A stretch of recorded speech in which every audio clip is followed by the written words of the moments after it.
Todos a la sesión plenaria de la 50ª edición del Congreso de la SEN.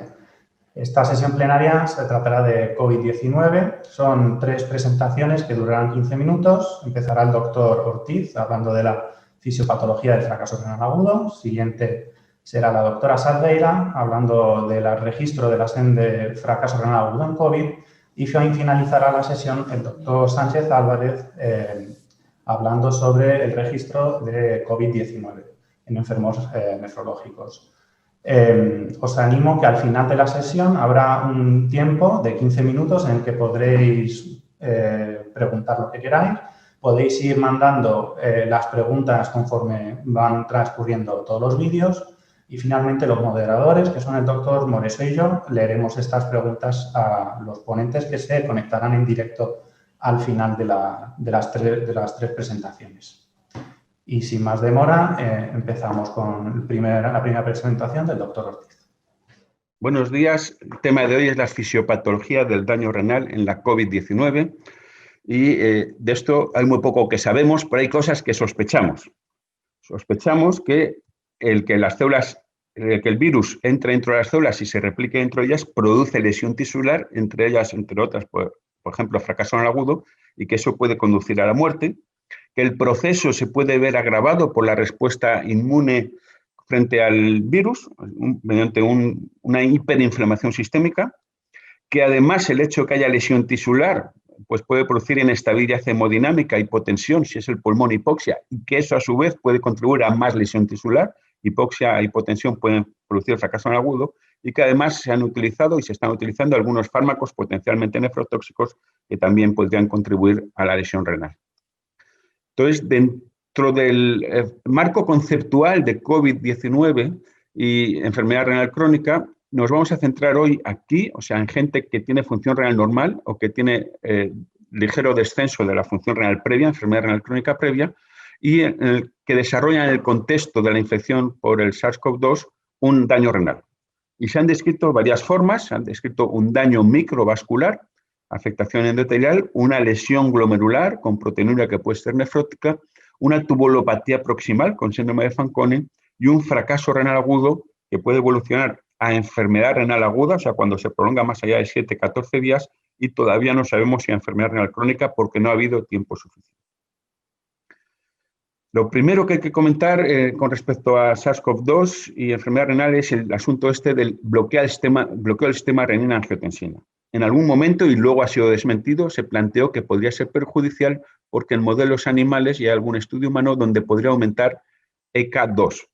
Y en este esquema, donde está aquí la membrana celular, y esto sería el interior de la célula, y aquí está ECA2 anclado a la membrana celular, pues ECA2 anclado a la membrana celular es el receptor que utiliza el virus para entrar dentro de la célula. Sin embargo, los estudios que hay humanos sobre esto lo que han medido es ECA2 soluble. Y ECA2 soluble se comporta como un receptor señuelo que se une al virus circulante e impide que entre dentro de la célula. O sea que en todo caso, el que aumente ECA2 soluble sería beneficioso. ¿Y qué células expresan ECA2? Pues en estudios transcriptómicos de células individuales renales comprobamos que la principal célula que expresa ECA2 en el riñón es la célula tubular proximal. Y esto podría justificar, si la célula es infectada y dañada, fracaso renal agudo y podría justificar un síndrome de Fanconi, o sea, una tubulopatía proximal. Y de hecho, esto está descrito que un síndrome de Fanconi, una tubulopatía proximal, precede el desarrollo del fracaso renal agudo. Y las características son, y se observan en estos pacientes, proteinuria, fosfaturia, hiperuricosuria e incluso glicosuria normoglicémica. O sea, distintos aspectos de tubulopatía proximal que pueden coexistir en el mismo paciente. En ese sentido, estudios en necropsias, y hay que recalcarlo en necropsias, han observado proteínas virales dentro de los túbulos renales, han observado partículas virales en los túbulos proximales, en los túbulos distales, aquí vemos la coronita del virus, en los podocitos e incluso en la membrana basal glomerular. Y esto es lo que nos hace cuestionarnos hasta qué punto estos estudios en pacientes que fallecieron son representativos de lo que ocurre en los que sobrevivieron. O si en estos pacientes tienen virus, está en el carnet de identidad, lo que puede ocurrir en ellos, pues a lo mejor no es lo mismo que gente que se recupera relativamente fácil. En este sentido, aunque ECA2 se expresa en los túbulos renales proximales, ya lo vimos, pues mediante inmunohistoquímica en Protein Atlas lo localizan fundamentalmente en la cara luminal. O sea que para que el virus acceda a la célula tubular proximal a través de ECA2, tendría que de alguna forma llegar a la luz tubular. O sea, se tendría que filtrar por el glomérulo, por ejemplo. Y el problema es que SARS-CoV-2 es un virus grande, con un diámetro de 120 nanómetros. O sea que si está en la circulación, pues debería atravesar el endotelio fenestrado, que podría hacerlo, la membrana glomerular, que podría hacerlo, pero ya el diafragma de filtración tiene solo 40 nanómetros y además está multiagujereado con agujeros del tamaño de la albúmina. O sea que no sería posible que el virus llegara fácilmente a la luz tubular, a no ser que, por ejemplo, infecte primero el podocito, y de hecho luego volveremos sobre ello, los podocitos podrían expresar algo de ECA2 y de ahí ya pasar a la luz tubular, o que la hipoxia, la hipotensión produzca una lesión tubular que produzca muerte de células tubulares, que produzca agujeros por los cuales el virus acceda a la luz.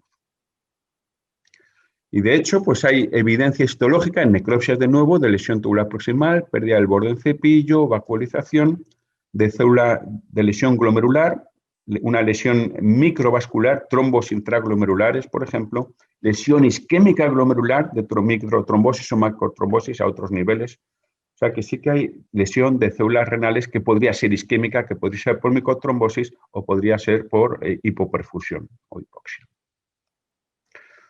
Señalábamos antes que los podocitos también pueden expresar ECA2 y, de hecho, en algunos análisis transcriptómicos pues se destaca este aspecto. Esto presumiblemente podría contribuir a que el virus infecte los podocitos, produzca lesión glomerular y eso podría justificar la frecuente proteinuria y hematuria más allá de un posible impacto sobre la célula tubular proximal de un posible síndrome de Fanconi. De hecho, hay datos publicados de diversas lesiones glomerulares. Quizá la más característica, la que merece la pena comentar, es esta. Fracaso renal agudo debido a glomerulopatía colapsante. Y aquí de nuevo, al menos 2 reports, probablemente haya más. ¿Qué es la glomerulopatía colapsante? Pues esto es una lesión glomerular que eventualmente dará lugar a glomerulosclerosis focal y segmentaria, donde los podocitos se dediferencian e empiezan a proliferar. Es algo que se había descrito antes en afroamericanos, está ligado a alelos de riesgo del gen ApoL1 y es el sustrato patogénico de la nefropatía por HIV. Recordemos que la nefropatía por HIV, por otro virus, se da fundamentalmente en afroamericanos que tiene estos alelos de riesgo y se caracteriza por esta histología de glomerulopatía colapsante. Curiosamente, en ninguno de estos reportes de glomerulopatía colapsante se ha objetivado la presencia de SARS-CoV-2 en la biopsia renal. O sea que también es posible la lesión glomerular sin que se infecten las células renales o sin que sea demostrable esa infección de células renales. Y hay un par de casos publicados en el Clinical Kidney Journal. Está la evolución de, aquí están los datos de la albuminemia, que era baja desde el principio, sugiriendo que había habido proteinuria masiva antes, pero en el momento de presentarse el paciente destacaba el fracaso renal agudo, que mejora a lo largo del tiempo, y la proteinuria no era muy allá, pero se dispara según mejora el fracaso renal agudo. O sea, al mejorar el filtrado glomerular, pues se hace visible la proteinuria masiva resultante de la glomerulopatía colapsante. En las biopsias había un cierto grado de inflamación, sobre todo túbulo intersticial, y muy llamativa dentro de los túbulos renales. Sin embargo, la historia, que parecía muy sencilla, pues está empezando a complicarse. Y está empezando a complicarse por una serie de proteínas que se llaman SCARF, como sería la palabra bufanda en inglés, o sea, factores y receptores asociados a diversos coronavirus y también al SARS-CoV-2. Y esto es algo relativamente reciente y complejo. En este esquema están representados múltiples proteínas SCARF.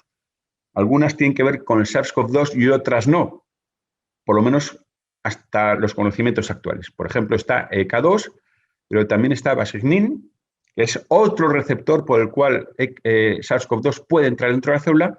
Y luego también hay proteínas de la membrana celular que limitarían el acceso del virus al anterior. O sea, tenemos proteínas SCARF buenas, como Li6E, y malas, como ECA2 o Vasignin. Basignina, ¿qué es esto? Pues yo no sabía muy bien lo que era, CD147, lo miro en Protein Atlas y resulta que se expresa en la membrana vasolateral de las células tubulares. O sea que es más probable que el virus acceda a las células tubulares a través de este receptor que a través de K2, que está localizado en el sitio opuesto en la luz tubular. Y si uno profundiza más en estos receptores que facilitan la entrada del virus, en estas proteínas que limitan la entrada del virus, pues por ejemplo en transcriptómica de células individuales está representado aquí en verde la expresión del gen que limitaría la entrada del virus. Vemos que es muy llamativa su expresión en leucocitos. Sin embargo, en las células tubulares y podocitos no es tan llamativa la expresión de la proteína protectora, sobre todo si lo miramos frente a la expresión de las que facilitarían la entrada del virus en la célula. Y basignina se expresa bastante más que K2. Entonces, por ejemplo, en podocitos, en células tubulares proximales y en algunas células tubulares distales, habría más o menos la misma cantidad de proteínas protectoras y favorecedoras de la infección o incluso más favorecedoras de la infección, y probablemente estas podrían ser las más afectadas en caso de que fuera importante la infección de las células renales en la patogenia del daño renal. Es más, durante el daño renal, y estos son datos transcriptómicos de enfermedad renal crónica, según baja la función renal, aumenta la expresión de basignina, o sea, facilitaría la entrada del virus en un riñón previamente dañado, y además baja la expresión de la proteína protectora Li6A, lo cual favorecería todavía más la entrada del virus en células renales cuando hay un daño renal previo. O sea, sería la tormenta perfecta. Bueno, otro aspecto es que, claro, si pensamos que la hiperinflamación daña a las células y renales, pues podríamos pensar por qué no aumentar la resistencia de estas células renales frente a la lesión inflamatoria. En esto ha trabajado Alberto Tejedor, desgraciadamente fallecido, combatiendo la COVID-19 y de COVID-19. Y esto es lo que han usado ellos. Han usado cilastatina, que es una pequeña molécula que usamos todos los días con la imiprimina-cilastatina, que se une a las balsas de colesterol de la membrana celular, estabilizándolas. Eso impide, o sea, protege a las células de la acción letal de citoquinas inflamatorias y impediría, esto en teoría, la entrada del virus que se hace precisamente por ECA2, que es una proteína de las balsas de colesterol. Han hecho algún estudio sobre el potencial de cilastatina, en concreto han usado un modelo de hiperinflamación inducida por endotoxina, donde cilastatina protege del daño pulmonar.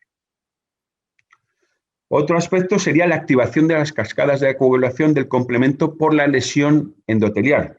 De hecho, hay trombosis microvascular de venas y de arterias en la COVID-19 y, por ejemplo, se ha descrito el fracaso renal agudo por trombosis de arteria renal. O sea, todo tipo de vasos pueden ser afectos y esto se ha relacionado bastante con la activación del complemento. De hecho, productos de activación del complemento como C5A se sabe desde hace tiempo que produce un estado de hipercoagulabilidad que favorece los fenómenos tromboembólicos venosos y la coagulación intravascular diseminada, pero otros, como la lesión endotelial por el complejo atar de la membrana, facilita la activación plaquetaria y una microangiopatía trombótica. O sea que como hay tanta lesión endotelial y tanto trombofilia, pues se ha pensado que el complemento podría ser algo fundamental. Y de hecho, los primeros que dijeron esto fue el grupo canario de Manolo Macía, Valga, etc. Bueno, en este tema del complemento se ha seguido avanzando. Por ejemplo, se ha caracterizado bastante bien el patrón temporal de productos de activación del complemento en la circulación. Primero sube C5A, que baja posteriormente, y luego sube C3A, que permanece elevado en los pacientes que desarrollan enfermedades graves. Hay una asociación entre la activación persistente del complemento y los niveles persistentemente altos de C3A y en la enfermedad grave, mientras que el pico de C5A es breve. Esto ha llevado al diseño de distintos ensayos clínicos para combatir la activación del complemento. Aquí tenemos representado las distintas vías clásica, alternativa, de las lectinas de activación del complemento, las vías extrínsecas, por ejemplo, la conexión con la activación de la coagulación, con la calicreína, con la renina, distintos mecanismos activadores del complemento. Pues bien, hay ensayos clínicos o se ha estudiado y se ha reportado el impacto de fármacos contra el complemento destinados a inhibir la vía de las lectinas, a inhibir la activación por la vía clásica, a inhibir distintas proteasas, incluido proteasas que facilitan la entrada del virus. Hay agentes que no solo podrían permitir limitar la activación del complemento, sino además limitar la entrada del virus en la célula. El alisquirén, que bloquea la renina, inhibidores de C3 e inhibidores de C5. Todos estos se han estudiado o se están estudiando. Una llamada de atención porque el timing puede ser importante. En este report de Hernán Trimarchi de Argentina, era un paciente trasplantado que tenía un síndrome hemolítico urémico atípico y por eso ya estaba en tratamiento con eculizumab. O sea, él el tratamiento con eculizumab ya lo tenía. Se infecta por SARS-CoV-2, se le administra su dosis previamente establecida de eculizumab y a pesar de eso la enfermedad se agrava con multiplicación de los niveles de dímero D, linfopenia grave, y es preciso darle dexametasona. Al final mejora, pero parece que en este caso concreto, y a lo mejor por el momento en que se administró el eculizumab, no fue capaz de prevenir el agravamiento de la enfermedad. Y ya como resumen, pues la lesión renal y endotelial son frecuentes en el COVID-19. La lesión renal puede ser un efecto de la infección directa de las células renales por el virus, consecuencia de la hiperinflamación y hipercoagulabilidad sin necesidad de infección directa del virus, de la hipoxia e isquemia por lesión de otros órganos, de nefrotoxicidad, y puede producir fracaso renal agudo por lesión tubointersticial, lesión glomerular, lesión micro o también macrovascular, y está por ver si esto va a tener consecuencias a largo plazo. Muchas gracias por la atención. Buenas tardes, un placer compartir esta mesa redonda con todos vosotros. Bueno, allá por el mes de febrero, cuando empezamos a tratar los primeros casos diagnosticados de COVID-19 en nuestro país, las noticias que llegaban de China era que la tasa de incidencia de enfermedad renal en esta enfermedad era muy bajita, casi insignificante. Sin embargo, entre lo que vimos nosotros y lo que se ha ido después publicando en la literatura, pues nos hemos dado cuenta de que esto no es así. Aunque hay una gran heterogeneidad de resultados en las distintas series, porque son cohortes muy diferentes entre sí, sí podemos resumir de forma global que la incidencia de lesión renal y en concreto de fracaso renal agudo es muy prevalente en esta enfermedad, es especialmente preocupante en pacientes críticos ingresados en UCI, donde llega a alcanzar hasta el 80%. El desarrollo de fracaso renal agudo se relaciona con un mal pronóstico, sobre todo a mayor severidad del fracaso renal agudo y aunque existen pocas series que han estudiado la necesidad de tratamiento renal sustitutivo, parece que entre el 15 y el 20% de los pacientes que desarrollan fracaso renal agudo necesitan terapia renal sustitutiva y en un importante porcentaje de los casos, en el momento de publicación, no habían recuperado función renal y permanecían dependientes de diálisis. En nuestro medio se han publicado dos series recientes en el mes de septiembre, una centrada en el Hospital Puerta del Hierro y en ella reportan una incidencia de fracaso renal agudo del 11,5%. También en esta serie se comprueba cómo el desarrollo de lesión renal es predictor de mortalidad y no solo el fracaso renal agudo, sino también otras lesiones, otros indicadores de lesión renal. Esta otra serie que reflejo aquí abajo son más de 4.000 pacientes de hospitales distribuidos por todo nuestro país y en ella determinan de nuevo que el fracaso renal agudo es la segunda complicación más frecuente después del síndrome respiratorio del adulto. Reportan una incidencia del 15% y de nuevo encuentran la disminución del filtrado glomerular como un factor predictor de mortalidad. En aquellos meses empezamos a hacernos cuestiones que a día de hoy aún siguen sin responder y en este contexto la Junta Directiva de la SEN estimó oportuno desarrollar un registro de pacientes que desarrollaran FRA en el curso de la COVID-19. Y así, en mayo se puso en marcha este registro que, como sabéis, está alojado en la página web de la sociedad y tiene un formato online. A día 14 de octubre del 2020, que fue el último corte que hemos analizado, había registrados 377 pacientes procedentes de 23 hospitales diferentes distribuidos por todo el país, que los veis ahí ubicados y que representan prácticamente a todas las comunidades autónomas. Pues bien, estos 377 pacientes son pacientes que han ingresado por COVID-19 y que han desarrollado FRA en el contexto de la infección. La edad media de estos pacientes es de 69 años y existe un claro predominio de varones, con un 70% de varones frente a un 30% de mujeres, o sea, una proporción 2:1.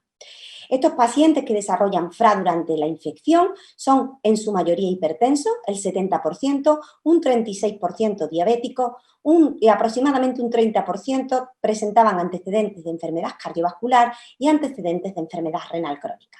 Obesidad en un 24% y otras patologías como patología oncológica, EPOC o fumador activo no alcanzaba el 15%. También se recoge en este registro el tratamiento crónico que reciben estos pacientes, encontrando un importante porcentaje de pacientes que reciben IECA y ARA2. La mayoría de estos pacientes se presentan con una presentación típica de la infección COVID-19. Esta presentación típica es fiebre y semiología respiratoria. En un 94% desarrollan neumonía, un 56% requiere ingreso en UCI y aproximadamente casi un 60% requiere soporte ventilatorio. 10 pacientes precisaron ECMO y aquí en amarillo destaco 3 parámetros que son muy importantes para nosotros: la albuminuria, la hematuria y la oliguria, y aunque están ahí reportados el porcentaje que nos sale, hay que decir que estas variables solo estaban registradas aproximadamente en un 50%, por lo cual baja un poco la fiabilidad del dato. Respecto a los parámetros inflamatorios, están francamente elevados en estos pacientes que hacen fracaso renal agudo en la COVID-19. Vemos que todos los parámetros inflamatorios analizados están muy por encima al 7º día del inicio de los síntomas de los valores recomendados como normales, y es llamativa la linfopenia, que llega a un valor próximo al 73%. Las medicaciones empleadas en estos pacientes son las que se han empleado de forma generalizada en todos los pacientes. Vemos con más frecuencia la combinación de hidroxicloroquina y lopirrito, y también se usa con una gran frecuencia anticoagulación y acitromicina. En más del 50% se utilizaron boros de esteroides. El desarrollo del fracaso renal agudo entre el 9º y el 10º día después del inicio de los síntomas de la COVID-19. En esta diapositiva registramos datos sobre los pacientes que requieren tratamiento renal sustitutivo.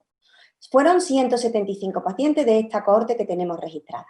Las modalidades terapéuticas más empleadas: las técnicas continuas en 116 pacientes, seguidos de la hemodiálisis intermitente en 71 pacientes, hemodiálisis diaria en 30 y, con menos representación, la hemodiálisis expandida y la hemodiafiltración. En un importante porcentaje de los casos se asociaron varias técnicas, sobre todo técnicas continuas con hemodiálisis diaria o con hemodiálisis expandida, y también en algún caso se combinó hemodiálisis diaria y hemodiálisis intermitente. 17 pacientes recibieron terapia absortiva. De estos 175 pacientes que recibieron tratamiento renal sustitutivo, un 27%, o sea 44, permanecieron en tratamiento renal sustitutivo, bien hasta que fallecen, en 40 pacientes, y 4 sobreviven y permanecen dependientes de la técnica. El tiempo medio de recuperación de función renal supera las 3 semanas. Aquí vemos características diferenciales en relación a las distintas modalidades terapéuticas empleadas. Vemos que no existen diferencias en la diuresis previa a iniciar tratamiento renal sustitutivo. En cuanto a los días totales que se requirió tratamiento renal sustitutivo, existen diferencias significativas respecto a la hemodiálisis intermitente, que se precisa por un periodo discretamente superior.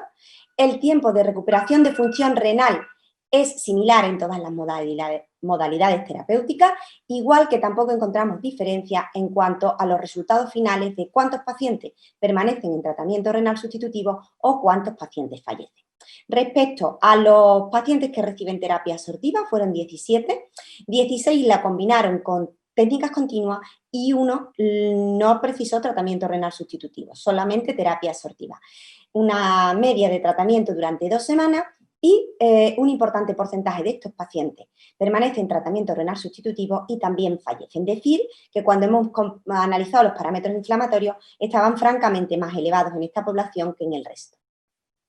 Al analizar los pacientes que están en tratamiento renal sustitutivo, que requirieron tratamiento renal sustitutivo, vemos de nuevo un predominio de varones, aún mayor que en la muestra global.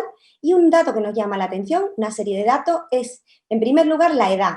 francamente superior en los pacientes que no reciben tratamiento renal sustitutivo. Y en segundo lugar, la prevalencia de patología cardiovascular. Existen diferencias significativas en cuanto a la prevalencia de diabetes, enfermedad cardiovascular y enfermedad renal crónica en este grupo que no recibe tratamiento renal sustitutivo. Esto nos hizo pensar que a priori podría haber habido un sesgo negativo y que estos pacientes mayores y más comórbidos no se les hubiera aplicado por limitación de los recursos el tratamiento necesario. Sin embargo, hay una variable que nos hizo dudar de este planteamiento, y es que el tiempo de recuperación de función renal es mucho más precoz en este grupo que en este. Por ese motivo, decidimos analizar en función de si el paciente había requerido o no ingreso en UCI. Y comprobamos, haciendo esta diferenciación, que los pacientes que no ingresaron en UCI tenían esta misma particularidad. O sea, eran pacientes mayores y con una mayor comorbilidad cardiovascular.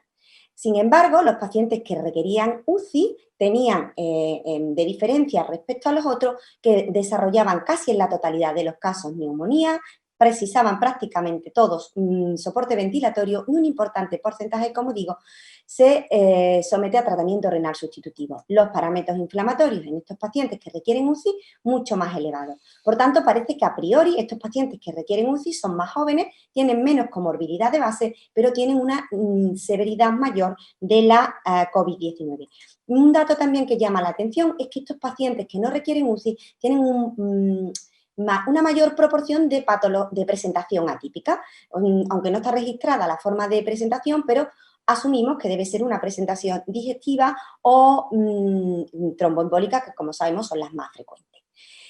También existen diferencias respecto a la evolución de estos pacientes en lo que se refiere a la cronología del fracaso renal agudo. Vemos que los pacientes que no requieren UCI desarrollan este fracaso renal agudo más precozmente, aproximadamente a los 6 días del inicio de los síntomas, mientras que los que requieren UCI lo hacen más tardíamente, probablemente en relación con el ingreso en UCI, que estaba en una media de 8 o 9 días. La duración del fracaso renal agudo es mucho mayor en los pacientes que requieren UCI, de casi 3 semanas, mientras que en los que no requieren UCI se recupera la función renal en una media de 1 semana. Y también el resultado final es diferente en ambos grupos.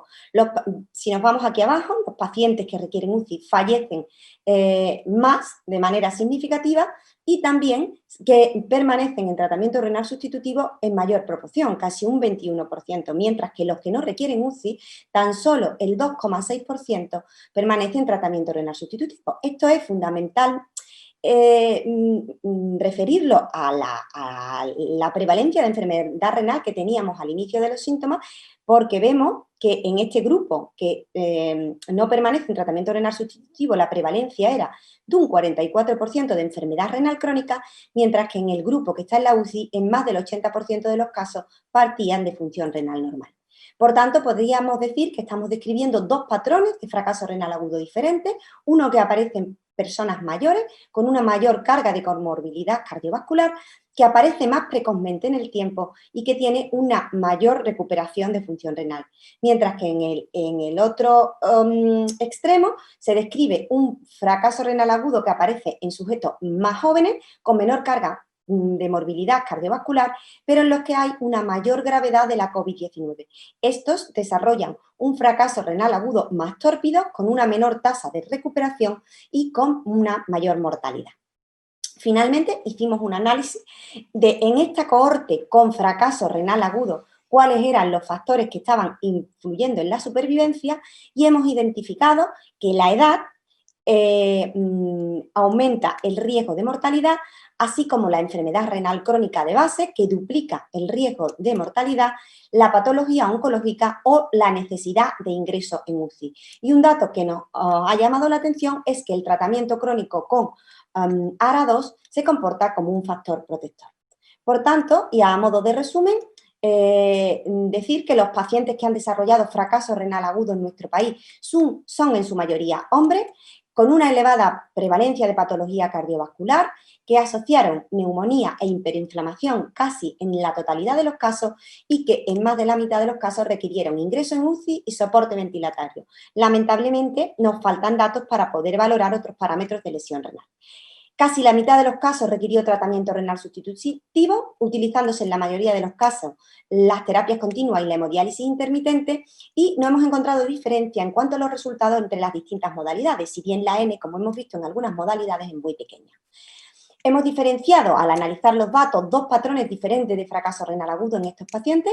Uno que aparece en pacientes mayores con una alta carga de comorbilidad cardiovascular, con una elevada prevalencia de enfermedad renal crónica, que aparece más precozmente en el tiempo y que tiene mejor pronóstico. Probablemente este tipo de fracaso renal agudo se deba a factores hemodinámicos, a hipoxia, en el contexto de hipotensión por un cuadro gastrointestinal, en el contexto de la hipoxia, de la hipertermia que acompaña a la COVID-19, siempre en un paciente más vulnerable. El otro patrón de fracaso renal agudo aparece en pacientes más jóvenes con una menor carga de morbilidad cardiovascular, con función renal al ingreso normal en la mayoría de los casos y que se asocia generalmente con una mayor gravedad de la COVID-19. Este fracaso renal agudo tiene peor pronóstico y probablemente se relacione fisiopatológicamente con la tormenta de citoquinas, con un estado de hipercoagulabilidad, disregulación del sistema renina-angiotensina o invasión directa del tejido renal por el virus en un paciente que tiene una mayor carga viral. La edad, la presencia de enfermedad renal crónica previa, la patología oncológica y los requerimientos de ingreso en UCI los hemos identificado como factores predictores de muerte en esta cohorte de pacientes con fracaso renal agudo, mientras que el tratamiento crónico con ARA-2 se comporta como un protector de mortalidad. Y finalmente, pues dar las gracias a todos los compañeros que han introducido sus datos en el registro y que nos han permitido hacer este análisis y ahondar en los conocimientos. Por supuesto, a todos y cada uno de vosotros que estáis todos los días luchando contra el virus en esta pandemia que nos ha tocado vivir y que peleando por nuestros pacientes, y desde luego también muchas gracias a aquellos compañeros que se han quedado en el camino. Buenas tardes y gracias por la presentación y por la invitación a participar en esta reunión virtual del Congreso Anual de la Sociedad Española de Nefrología. Antes de empezar mi presentación, también tengo que dar las gracias. Tengo que dar las gracias a todos estos compañeros, más de 200 nefrólogos de toda España que han tenido tiempo en una situación muy complicada para introducir los datos en este registro. Pero mis gracias especiales son para estas personas: Carlos Jiménez, Inés Aragoncillo, Luis Alberto Sánchez, Carlos Cabezas, Amisha Vaca, Patricia Esequena, Miquel Blasco, Eduardo Meli, Andrés Villegas, Martín Giorgi, Joaquín Manrique, Isabel Pérez Flores, Francés Moreno y Charo López, porque son los usuarios con más pacientes registrados. Ellos han introducido los datos de más de 30 pacientes. Por todo ello, muchas gracias. Y además también quiero agradecer a la Fundación Renal Alcer el premio que ha otorgado en la categoría de Área de Diálisis y Prevención de la Enfermedad Renal Crónica a este registro. Sin duda, toda esta información redunda en el beneficio y en información para los pacientes y nos han otorgado a todos este premio. Gracias a Alcer también. Siempre las presentaciones en relación al mundo COVID empiezan con esta versión oficial de cómo empezó todo, y todo empezó a finales de diciembre, cuando China comunicó a la OMS la aparición de varios casos de neumonía de etiología desconocida, un origen que posteriormente se centró en el coronavirus SARS-CoV-2, y a partir de Hubei, en la provincia china de Wuhan, en la provincia china de Hubei, se produjo la diseminación mundial. En España, el primer caso se diagnosticó en las Islas Canarias, en concreto en la isla de La Gomera. El 31 de enero de 2020, un turista alemán que había estado en contacto con otro paciente se trasladó a pasar las vacaciones a La Gomera, y allí fue cuando se diagnosticó el primer caso en nuestro país. De ahí hasta ahora, pues estos son los números. Casi 1 millón de casos confirmados en España, casi 7 millones en Europa, 40 millones en todo el mundo. Unas cifras claramente escalofriantes. La pandemia por coronavirus no se ha repartido de igual forma por todas las comunidades de España. Las comunidades más pobladas, Madrid y Cataluña, han tenido el mayor número de pacientes, el mayor número de casos. Pero es interesante ver también el número de casos por 100.000 habitantes. Y en este caso, analizando los datos de esta manera, Madrid, Navarra, La Rioja, Aragón y las 2 Castillas han sido las comunidades autónomas con más casos diagnosticados. Esta es la evolución de la curva epidémica el número de casos diagnosticados diarios y donde se puede apreciar claramente dos olas. Una primera ola que ocurrió entre los meses de marzo y abril y una segunda ola que estamos viviendo actualmente. Y voy a hablarles ya del registro COVID-19 de la Sociedad Española de Nefrología. El día 8 de marzo, la sociedad decide la creación del registro para pacientes en tratamiento renal sustitutivo. Solo 6 días después, el Gobierno decretó el estado de alarma en todo el país. El día 18, solo 10 días después de haber decidido su creación, el registro entró en funcionamiento y el día 28 se publicó la primera newsletter. A partir de ahí, todos son conscientes de la difusión que hemos hecho a través de la Secretaría Técnica, a la que agradezco el esfuerzo que han hecho para difundir todas las noticias, todos los análisis de los datos, pues han ido saliendo newsletters semanales en los meses de abril, de mayo, principios de junio, y a partir de ahí, ante una reducción del número de casos, se produjo la aparición de newsletters mensuales. Esta es la información que recibimos, esta es la carátula de la última newsletter, la número 16, que se publicó el día 3 de octubre. La justificación del por qué se creó este registro está basada en estos 4 pilares. Por un lado, se trata de una población de alto riesgo cardiovascular y envejecida.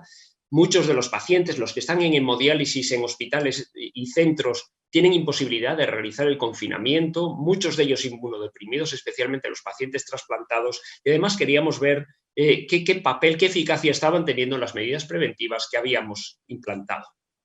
El registro COVID-19 de la Sociedad Española de Nefrología es un registro online, se accede a través de la página web de la propia sociedad y, como todos ustedes saben, porque muchos han participado, recoge datos identificativos del paciente, datos de la infección, datos clínicos, tratamientos y la finalización del proceso, ya sea la curación o el fallecimiento del paciente. Y a ustedes no hace falta que les diga que las modalidades de tratamiento renal sustitutivo las podemos dividir entre las domiciliarias, que, como he dicho previamente, han podido realizar las medidas de confinamiento y de distanciamiento social de una manera más eficaz que los pacientes que han hecho técnicas hospitalarias, la hemodiálisis en centro, que cada día, 3 veces por semana, han tenido que desplazarse a sus centros para realizar sus sesiones de hemodiálisis. En esta diapositiva aparece el número de casos mensuales y la suma total de casos a lo largo de toda la pandemia. Como pueden ver, igual que en la población general, hubo un pico de incidencia entre el final de marzo y el principio de abril. Posteriormente fue reduciéndose el número de casos mensuales. Sin embargo, a partir de la segunda quincena de julio, los casos volvieron a subir. Si se dan cuenta, esta curva tiene la misma forma que la curva epidémica de la población general, aunque es llamativo que, aunque en la población general el número de casos diagnosticados, merced a la generalización de los test diagnósticos, es muy alta, esta alta incidencia aún no se ha trasladado de igual manera a la población en tratamiento renal sustitutivo. A 17 de octubre, el número total de casos registrados se acerca a los 2.200 y el día con más casos diagnosticados fue el 25 de marzo, casi 90. De una forma un poco arbitraria, hemos repartido todo este tiempo, todo este periodo, en 2 olas. Una primera ola que abarca desde el inicio de la pandemia hasta el 31 de julio y una segunda ola que empieza el 1 de agosto y en la cual nos mantenemos actualmente. Vamos a analizar un poco esta parte, la segunda ola que estamos viviendo, y esta es la curva semanal de casos diagnosticados. Esta tendencia que parece que está disminuyendo en esta parte de la curva, no debemos hacerle demasiado caso, ya que muchos casos se introducen en el registro de forma a posteriori, más tarde, con lo cual es fácil que si hacemos un análisis posterior, esta curva se seguirá sobrelevando e irá incrementando el número de casos totales. La pandemia en pacientes en tratamiento renal sustitutivo no ha afectado igual a todas las comunidades autónomas y así en la primera ola las comunidades más afectadas fueron Madrid, las 2 Castillas, Navarra y La Rioja. Y en ese momento las comunidades que mejor se habían comportado eran el Principado de Asturias, las Islas Canarias y la región de Murcia. Sin embargo, en la segunda ola algunas cosas han cambiado y aunque nuevamente Madrid sigue liderando la clasificación, se ha unido a él Navarra, Aragón, las Islas Baleares y la región de Murcia. Especialmente llamativo es este último caso, Murcia, con unos fantásticos datos en la primera ola y sin embargo ahora está siendo golpeada con bastante virulencia. En esta segunda ola, las comunidades que reportan mejores números son Galicia y Cantabria. En relación a algunas variables epidemiológicas, pues como en casi todo lo que ocurre en las enfermedades renales, 2 de cada 3 casos eran varones. La edad media se mantiene invariable desde el inicio del registro, en 67 años, y el tiempo medio en la modalidad actual de tratamiento renal sustitutivo es de casi 70 meses. Como es lógico, la población infectada por COVID-19 representa la población en tratamiento renal sustitutivo y al repartirla en décadas de la edad, como pueden ver, a mayor edad, mayor riesgo de contraer la COVID-19. Y así se ve que casi la mitad de los pacientes infectados tienen más de 70 años y el 21% más de 80 años. En cuanto a la enfermedad renal de base, nuevamente es una fotografía de lo que ocurre en la población en tratamiento renal sustitutivo en España, y la enfermedad renal diabética es la más prevalente, seguida de la glomerulonefritis y la nefroangiosclerosis.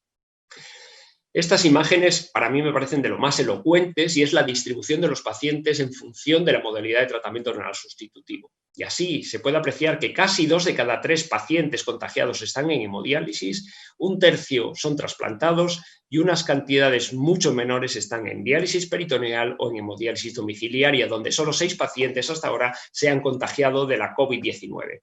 Esta imagen dista mucho de lo que es la distribución de la población en tratamiento renal sustitutivo en España, donde afortunadamente más de la mitad de los casos están trasplantados. En este caso, la hemodiálisis representa el 40%, es el tratamiento del 40% de los pacientes en tratamiento renal sustitutivo en España, según los datos del Registro Español de Enfermos Renales. Sin embargo, cuando hablamos de los pacientes contagiados es el 62%. En relación a las olas, la segunda ola pandémica ha afectado algo más a los pacientes trasplantados y algo menos a los pacientes en hemodiálisis crónica. Los pacientes en diálisis peritoneal, muy poco representados, han bajado aún más y hasta ahora no se ha detectado ningún caso en hemodiálisis domiciliaria. Es muy elocuente también esta imagen. Reparto los pacientes en cada una de las modalidades de tratamiento renal sustitutivo según los datos del Registro Español de Enfermedades de Enfermos Renales a finales del año 2018, el último publicado, estamos a la espera del de 2019. Y esta es la distribución de pacientes contagiados en cada una de las modalidades de tratamiento renal sustitutivo, y el dato más relevante es que se han contagiado casi el 5,5% de los pacientes en hemodiálisis, el 2,2% de los pacientes trasplantados y solo el 1,9% de los pacientes en diálisis peritoneal. Unas diferencias que son claramente significativas. 3 de cada 10 pacientes contagiados de la COVID-19 habían tenido un contacto previo conocido. Los contactos eran más frecuentes, como es lógico, en pacientes en hemodiálisis, y el periodo de incubación medio se mantiene invariable en 8 días. En relación a las manifestaciones clínicas, por todos es sabido la clínica que produce la COVID-19, pero sí que es destacable que al repartir los pacientes entre los diagnosticados en la primera ola y en la segunda, vemos cómo cada vez más pacientes son detectados cuando aún no tienen síntomas. 1/3 de ellos no tienen síntomas y los porcentajes de cada uno de estos síntomas, la fiebre, la tos, la disnea, ha ido disminuyendo de forma considerable. Y también es muy llamativo cómo han ido cambiando los tratamientos. En la primera ola utilizábamos fármacos potentes, los mismos fármacos que utilizábamos para la población general, a dosis ajustadas. Sin embargo, si se fijan, en la segunda ola, el único fármaco que estamos utilizando con frecuencia son los corticoides, seguidos en un 10% de los casos del tocilizumab. Y fíjense cómo se ha triplicado el número de pacientes que no reciben ningún tratamiento específico para la COVID-19. Fíjense en la evolución de cada uno de los tratamientos en función de la publicación de las sucesivas newsletters y quiero hacerles ver cómo la hidroxicloroquina ha bajado desde el entorno del 80% a casi desaparecer, el lopinavir-ritonavir en torno al 40% y casi desaparece, los esteroides han subido, el tocilizumab se mantiene. Si se dan cuenta, ningún tratamiento específico, casi en la mitad de los casos ahora en la segunda ola. Casi 8 de cada 10 pacientes diagnosticados de la COVID-19 tuvieron que ingresar, el 10% lo hicieron en las unidades de cuidados intensivos y 2/3 requirieron ventilación mecánica, y el dato más pernicioso es que el 9% de pacientes que tenían criterios para ingresar en las unidades de cuidados intensivos fueron desestimados por algún motivo clínico, por una sobreocupación de las camas de las unidades de cuidados intensivos. Quisimos comparar las poblaciones en diálisis y las poblaciones en trasplante que se habían contagiado de la COVID-19 para ver si había alguna diferencia.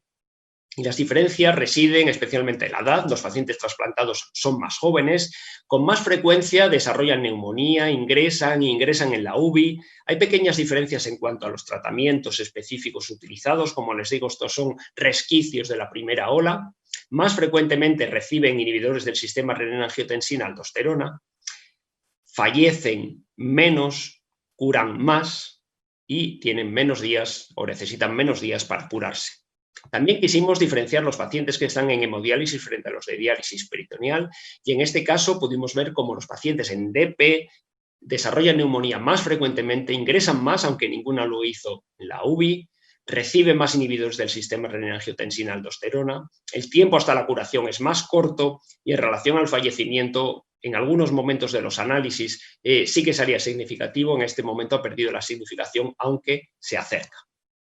La mortalidad es elevada en todos los casos y alcanza el 25% de los pacientes que están en hemodiálisis, es el 24% en los pacientes trasplantados y alcanza el 18% en los pacientes que están en diálisis peritoneal.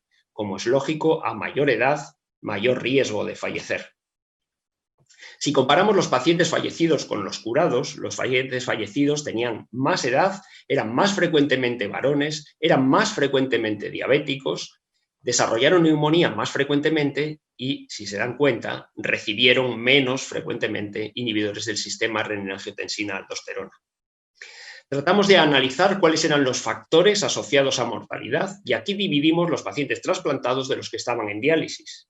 Y en el análisis univariante pudimos ver en el caso de los pacientes trasplantados que la edad, la condición de diabetes, el desarrollo de neumonía eran factores que se asociaban a una mayor mortalidad. Sin embargo, la aparición de síntomas digestivos asociados a la COVID-19 y el uso de antagonistas de los receptores de la angiotensina parece que se asociaban a una menor mortalidad. Sin embargo, cuando hacemos el análisis multivariante, únicamente la edad y el desarrollo de neumonía se asocian a una mayor mortalidad y la aparición de síntomas digestivos a un menor riesgo de fallecer. Y si hablamos de pacientes en diálisis, nuevamente la edad y la aparición de neumonía se asocian a una mayor mortalidad y en este caso el uso de antagonistas de los receptores de la angiotensina 2 confiere como una cierta protección. En algún momento de los análisis que fuimos haciendo a lo largo de todos estos meses se encontró que la diálisis peritoneal podría tener también o se asociaba a un menor riesgo de mortalidad. Una variable que en los últimos análisis ha salido por los pelos, por muy poco ha salido de la significación. En relación al desenlace, estábamos francamente preocupados al inicio del registro porque el número de pacientes fallecidos superaba el de pacientes recuperados. Sin embargo, desde finales de abril estas curvas se cruzaron y desde entonces cada vez más pacientes se recuperan frente a los que fallecen. Y actualmente podemos decir que el 61% de los pacientes registrados se han recuperado, el 25% han fallecido y el 13% permanecen en situación de infección activa o pendientes de evolución. Concluyo esta presentación con los mensajes clave, los cuales ya los conocen por las sucesivas newsletters que hemos presentado, pero bueno, resumiendo, podemos decir que el pico de incidencia de COVID-19 entre los pacientes en tratamiento renal sustitutivo se dio entre finales de marzo y principios de abril. A partir de ahí hubo una reducción muy importante, nunca desapareció, pero muy pocos casos semanales, hasta finales de julio, principios de agosto, donde empezamos con la segunda ola. La pandemia ha golpeado especialmente en las comunidades de Madrid, las dos Castillas, Navarra y La Rioja. Entre los pacientes en tratamiento renal sustitutivo, los más afectados por la COVID-19 son los que están en hemodiálisis. La incidencia es mucho menor en pacientes trasplantados y especialmente en diálisis peritoneal. La mortalidad es especialmente alta en hemodiálisis y en el extremo opuesto está la diálisis peritoneal. Y finalmente, saber que la edad y el desarrollo de neumonía se asocian a una mayor mortalidad. Los pacientes trasplantados con clínica digestiva parece que tienen una mejor evolución y en algunos momentos de los análisis, a veces sí, a veces no, encontramos un efecto protector de los antagonistas de los receptores de la angiotensina 2 y de la diálisis peritoneal como opción de diálisis. Sigo animando a todos los compañeros de todas las regiones de España a seguir introduciendo los datos para poder sacar cada vez conclusiones más fehacientes. Muchas gracias. Buenas tardes a todos. Yo estoy mirando si ha llegado alguna pregunta y hasta ahora, por lo que he visto, no ha llegado ninguna. ¿Estoy en lo cierto? Hay varias preguntas en la bandeja de entrada. Si quiero, Espérate un momento que la estoy buscando. empiezo yo con la ronda de preguntas. Empieza, a ver si encuentras la pregunta. Bueno, en primer lugar, gracias a todos los ponentes con unas presentaciones muy interesantes. Empezamos con una pregunta dirigida a la doctora Salgueira, de la doctora Mariana Goicoechea, en el que pregunta cuál fue la definición del fracaso renal agudo en el registro de ACI, y si ha diferenciado el fracaso renal agudo del oligúrico y del no oligúrico, y que por otro lado le choca de que los pacientes mayores con enfermedad renal crónica previa tuvieron un mejor pronóstico, pero que por otro lado luego la enfermedad renal crónica previa fue un factor predictor de mortalidad. ¿Cómo explica estos datos contradictorios?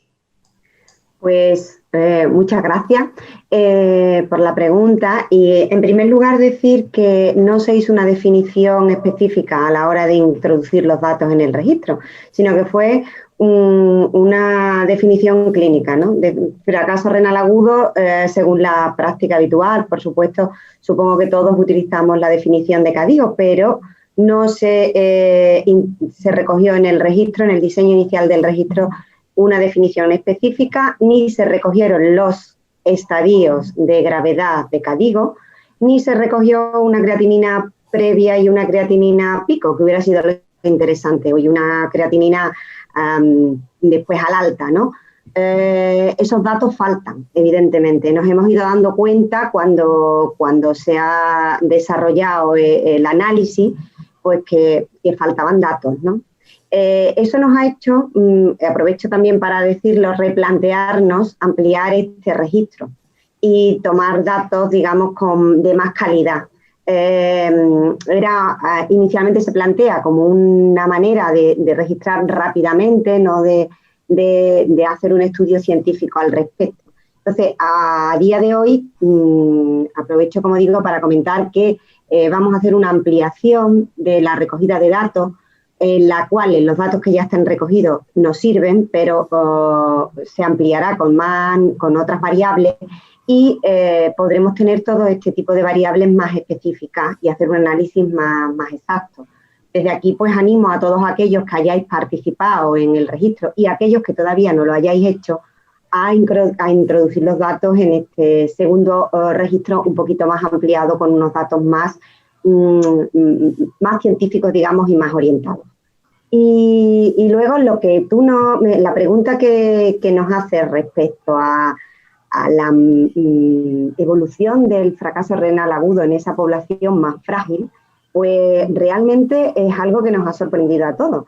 Ya desde el principio, desde los primeros análisis que se hicieron con muy poquitos datos, aparecía este dato de que los pacientes que tenían enfermedad cardiovascular y enfermedad renal se dializaban menos, y bueno, pues inicialmente lo interpretamos como he dicho, ¿no? Diciendo, bueno, pues estos pacientes no se les está dando la oportunidad de dializarse. Lo que nos chocó fue después cuando hicimos el análisis y empezamos a ver que estos pacientes se morían prácticamente igual, quizás menos, pero recuperaban función renal. Eso fue lo que nos hizo plantearnos que probablemente habría dos patrones distintos y que la gravedad de la enfermedad estaba influyendo de alguna manera. Y eso es lo que hemos visto con el segundo análisis. La tercera pregunta que hace también de cómo la enfermedad renal crónica parece que tiene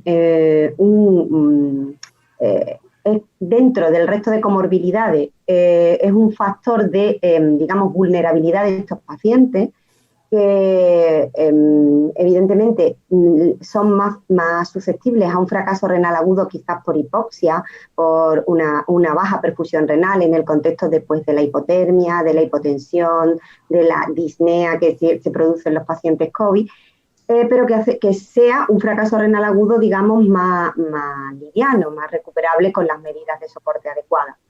Sin embargo, la enfermedad renal crónica, igual que la patología oncológica, condiciona una mayor gravedad. Bueno, sabemos que el grupo de enfermedad renal crónica, y así lo ha manifestado Alberto Ortiz en alguna de sus ponencias, es el grupo que se ha identificado como mayor mortalidad en la población. Entonces, que dentro de este grupo también tenga un impacto en mortalidad, tampoco es extraño. De cualquier manera, si miramos, la mortalidad es similar en ambos grupos, tanto en el grupo de mayor edad y con mayor condiciones comórbidas, como en el grupo de mayor gravedad. No sé si esa podría ser una explicación, es la explicación al menos que yo le encuentro. Siguiendo con otra pregunta, el doctor Francisco Valga, del Hospital Negrín, le dirige al doctor Alberto Ortiz la siguiente pregunta, que es sobre las secuelas que puede dejar la infección en el riñón. Y él se pregunta si se podría hablar hoy en día de que existe un síndrome post-COVID-19. ¿Qué te parece, Alberto? Hombre, hay mucha literatura sobre eso, sobre todo en los periódicos. Yo he propuesto aquí en el hospital hacer un seguimiento a todos los pacientes que han estado ingresados por COVID, incluido nefrología. Es verdad que en varios de los reportes que hay, en el último momento del seguimiento, los pacientes que habían hecho fracaso renal agudo en el contexto de COVID seguían en diálisis o seguían con una enfermedad renal crónica. O sea que a mí me da la impresión de que sí. Y eso la única forma de averiguarlo es haciendo un seguimiento prospectivo, porque si la persona más o menos se encuentra bien y además con esto de que la epidemia sigue, no va al médico, pues nunca podremos saber si se quedó con una creatinina 1,5, 1,6, un aclaramiento disminuido, y eso puede tener secuelas a largo plazo. En ese sentido, y además en relación a los resultados que ha comentado Mercedes, a mí me llamó mucho la atención en el ensayo Start Aki, publicado hace poco en New England, que os acordáis que era diálisis temprana versus diálisis tardía en pacientes en UCI. Los asignados a diálisis temprana no solo se dializaban más, lo cual es esperable, sino que además se quedaban más en diálisis. O sea, se quedaban con una función renal peor después. O sea, que la diálisis en sí, o al menos la que se practica en las unidades de cuidados intensivos y tal y como se practica, puede ser deleteria para los riñones. A lo mejor no prestan tanto atención a lo que es el mantener una volemia adecuada para perfusión renal, etcétera, como podríamos hacer los nefrólogos. Muy bien, muchas gracias. Siguiente pregunta de la doctora Jarque, dirigida a la mesa, es que durante el primer pico de la pandemia se disminuyó el programa de trasplante renal y la mortalidad de los registros en trasplante han afectado probablemente a trasplantados sin matizar el tiempo de trasplante. Que los datos americanos y europeos no se ha diferenciado el trasplante de menos de un año y el de más, y que si creéis que se debería de restringir el programa de diálisis dada la situación actual del país. Es una pregunta, una respuesta complicada la de Ana Jarque. Saludos a Canarias, como siempre. Sí que hemos encontrado con datos del registro que los pacientes que están trasplantados recientemente sí que se contagian y tienen una mayor mortalidad, con lo cual hay que estar atentos. De ahí a recomendar no trasplantar, probablemente haya un mundo donde muchos otros pacientes sin COVID quizá fallezcan por no haber accedido a un programa de trasplante, ¿no? Por lo tanto, me parece un poco demasiado arriesgado hacer esa recomendación. Lógicamente, tendremos que buscar el mejor momento, tener las mejores medidas para preservar los pacientes, intentar reducir en lo posible el riesgo de infección por COVID y si lo cogen, cuidarlos de la mejor manera posible, pero no recomendaría yo no detener los programas de trasplante. Hombre, yo pienso que esto ha venido para quedarse un tiempo. Entonces, en general, tendremos que seguir manteniendo la actividad asistencial como tenemos, ¿no? No podemos permitirnos ir hacia detrás. Tendremos que seguir hacia adelante como podamos, como bien estás diciendo, Emilio. Yo un poco aquí diré que cada unidad de trasplante tendrá que adecuarse a lo que le pase en su hospital. Lo que no podemos es trasplantar si tienes COVID dentro del hospital, como está pasando actualmente en Vallebrón, donde el programa de trasplante renal está parado porque hemos tenido un montón de trasplantes infectados. Y esto hay que tenerlo en cuenta. El riesgo que supone para un paciente recién trasplantado pillar el COVID es muy alto. Yo quiero transmitir una pregunta de la doctora Sancho de Valencia, que comparto y por eso la transmito, que es, en este momento hay varios registros en marcha, el de la SEN y el de la ONT para trasplantados renales. Esto realmente ha sido una dificultad y ella pregunta cuándo nos pondremos de acuerdo y tendremos solo un registro, porque con el trabajo que tenemos solo falta reportar en 2 bases. Afortunadamente, y tras conversaciones con las personas implicadas en la ONT desde a los 2 meses probablemente del inicio de la primera ola pandémica, decidimos que los nefrólogos españoles introdujeran los datos en el registro de la Sociedad Española de Nefrología y que posteriormente nosotros, la SEN, haríamos el trasvase de la información a la ONT, como estamos haciendo también como en la EDTA. No tiene ningún sentido que en un país como el nuestro pues tengamos que registrar 3 veces si queremos incluso ascender en el escalafón europeo y ceder los datos a la EDTA. Por lo tanto, es el compromiso de la SEN desde el primer momento de transferir la información y así se ha hecho. La ONT ha mandado a publicar algún trabajo de su base de datos que al final los datos que le ha aportado la SEN han sido muchos más que lo que ellos mismos han recolectado. Por lo tanto, yo tengo que animar a todos los socios de la SEN a que cumplimenten nuestros registros, el registro de fracaso renal agudo, el registro de enfermedades renales crónicas y que seremos desde la SEN nosotros mismos los que ascendamos la información a otras organizaciones.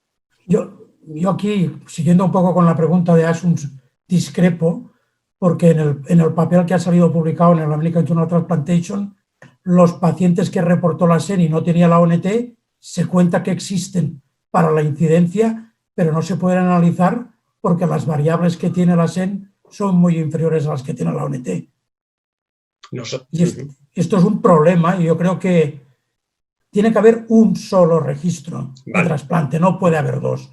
Yo lo he hablado esto con varias gente de la SEN y de la ONT y hay que cerrar esta discrepancia de una santa vez. Este problema, seguramente yo estoy de acuerdo contigo, pero parte de la distribución tan atípica que tiene el Estado, con 17 comunidades autónomas donde cada una de ellas gestiona la información como le parece. El registro de enfermos renales de España es una suma de 17 registros autonómicos, cada uno con su calidad, con sus variables, con sus características, y ya quisiera yo un día presentarme ante todos ustedes, ante todos los socios de la SEN, diciendo que por fin la SEN tiene un registro nacional. Desafortunadamente, hoy no lo puedo decir y creo que no lo pueda decir nunca, pero como digo, lamentándolo. Pasamos a la siguiente pregunta que se ha repetido por varios asistentes. Es si se ha analizado, una a la mesa, que si se ha analizado diferencias en mortalidad con respecto a los inmunosupresores utilizados en trasplantados. Y por otra parte, varias preguntas dirigidas al doctor Ortiz de si se sabe algo del ensayo clínico realizado en la Fundación Jiménez Díaz con ciclosporina. En relación a... Perdón. Sí, Alberto. Porque no, que yo sepa, todavía no tiene resultados.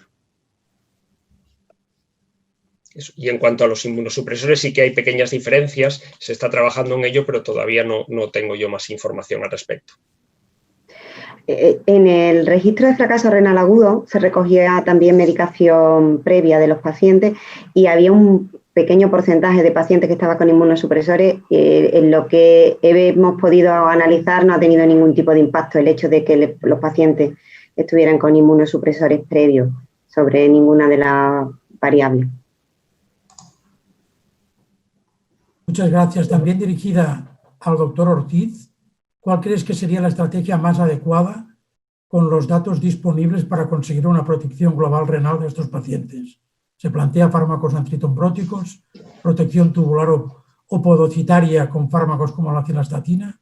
El doctor Cases del Clínic de Barcelona. Sí, no lo sé. Esto tiene que ser en base a ensayos clínicos. Ya tenemos la experiencia de uso masivo de cloroquina en base a un estudio del sur de Francia, donde tenían 26 pacientes, 4 de los cuales fueron excluidos para análisis porque se murieron o ingresaron en la UCI. O sea, una cosa totalmente disparatada, sin ningún tipo de control. Yo creo que necesitamos ensayos clínicos y en base a eso opinar y actuar. Y todo paciente, si tenemos dudas, paciente a un ensayo clínico, hasta que esto se resuelva, hasta generar la evidencia. Gracias. Estoy de acuerdo. Varias sugerencias dirigidas mayormente al doctor Sánchez Álvarez con respecto al registro de la SEN de COVID. Primero, que sobre todo el doctor Gutiérrez del Hospital 12 de Octubre, que sugiere que sería importante conocer el dato de qué porcentaje de pacientes, a juicio del médico, fueron candidatos a la UCI y los que fueron aceptados y los que no, y cómo influye eso en los resultados que tenemos del registro. Y por otro lado, varias personas han preguntado si se podría ampliar el registro para incluir otros tratamientos como la anticoagulación o el remdesivir. Respecto a la primera pregunta, sí que hay información al respecto, porque una de las preguntas que aparecen es si algún paciente reunía características para ser ingresado en UCIs y que por algún motivo, por el que sea, sin especificar, el paciente no ingresó. Y aproximadamente el 12% de pacientes eran candidatos a UBI y no se le hizo. Motivos clínicos, edad, por estar en diálisis o por haber una sobresaturación de las unidades de cuidados intensivos. Y en relación a la ampliación de las variables, es una cosa que a veces analizamos y nos preguntamos, sí que es cierto que a la hora de crear un registro, a mayor número de variables, menor cumplimentación. Esto es una máxima en los registros. Sin duda nos hubiese gustado desde el primer momento haber añadido muchísima más información, pero sabíamos que esa no llegaría. Es más, con las variables que tenemos y una variable tan importante como es el desenlace, es decir, si el paciente curó o falleció, y todavía de la primera ola hay más de 100 pacientes que no tienen el desenlace. Si incluimos anticoagulación, si incluimos más datos, yo con el compromiso de los socios, sin duda, soy el más interesado en que estos datos se recojan, pero ¿lo vamos a hacer? De hecho, eso es, y lo hemos comentado alguna vez, uno de los hándicaps que nos hemos encontrado en el registro de fracaso renal agudo. El registro de fracaso renal agudo incluía variables más clínicas, quizás en el de pacientes crónicos era más epidemiológico.